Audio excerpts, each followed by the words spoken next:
What's up guys, welcome back to Will's World Media. Let's do an unboxing today and an install, a real good one today. Alright, we got the Pioneer AVH-200EX. It's got a 6.2 inch clear resistive touchscreen.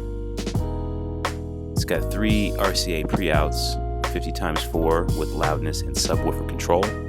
It's also got rear USB, rear aux, wired remote input, composite video out.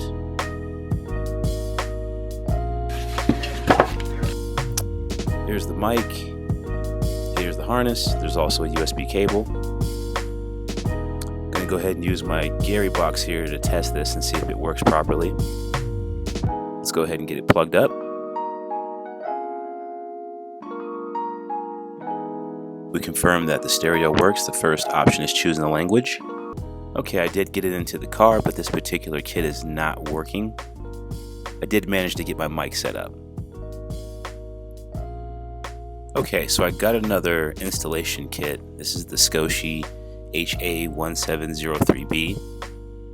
I'm going to go ahead and try this one. Go ahead and get the Metra taken off.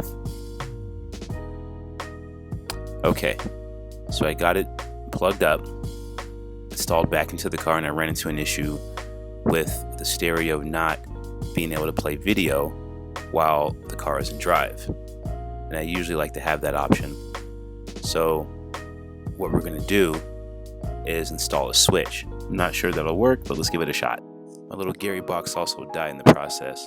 So to replace the Gary box, I'm going to use the Spirit battery charger to keep testing. Here's what it looks like when it wants you to not watch while driving.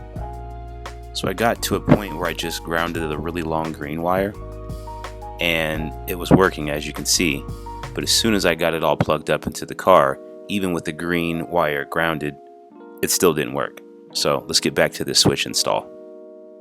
Oh, and by the way, before you put that in, make sure you snap the front plate in place.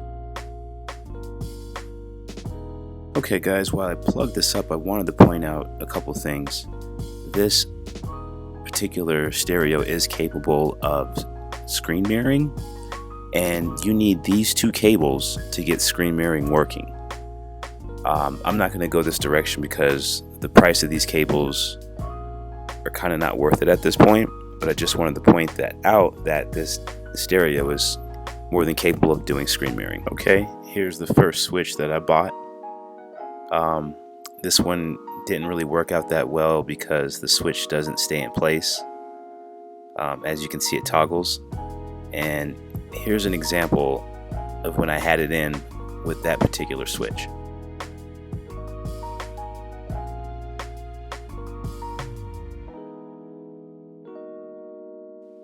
So I ended up picking up this switch and it worked a lot better. However, it has to be toggled every time you want to watch a video while driving. Since I'm going to run this through the glove box, I had to buy some extension 18 gauge. Here's the switch installed. It's a pretty sturdy switch. I connected it by using the really long green wire and connecting that to one of the wires that are on the switch. And the extension wire is also connected to the switch that goes to the glove box right to the ground from the radio. So let me show you how you have to activate the switch to get the videos playing while driving. So if I click it down, it gives me this screen, and if you can see, that's grayed out right there. Now if I click the switch again,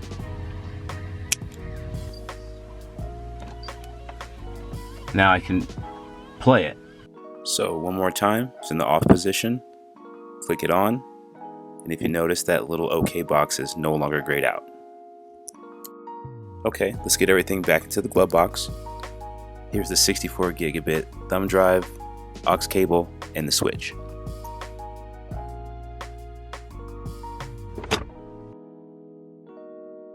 Okay guys, there's one more thing I wanted to point out.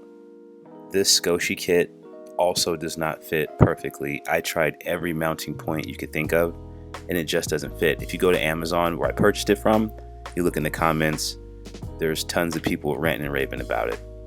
So I'm just gonna have to live with it for now. So what are my final thoughts about the stereo? It's okay. I'd probably give it about a Will's World review score of about an 8. It's decent if you just need something to get by for 150 bucks. I say it's pretty good. The Bluetooth works great. The microphone works great. The aux cable works great. The USB works great. What are the downsides? The Metra kit and the Scosche deck doesn't really fit. Never had to jump through that many hoops to get the DVDs or audio or video playing. Don't like the LAKEY and video formats. What does that say again? It only plays DivX files. Who still converts to DivX format? I actually don't even really watch DVDs while I drive anyway. I just like the ability to play it, and I know probably that you guys want to have that capability to play video while you drive or whenever you want to, basically.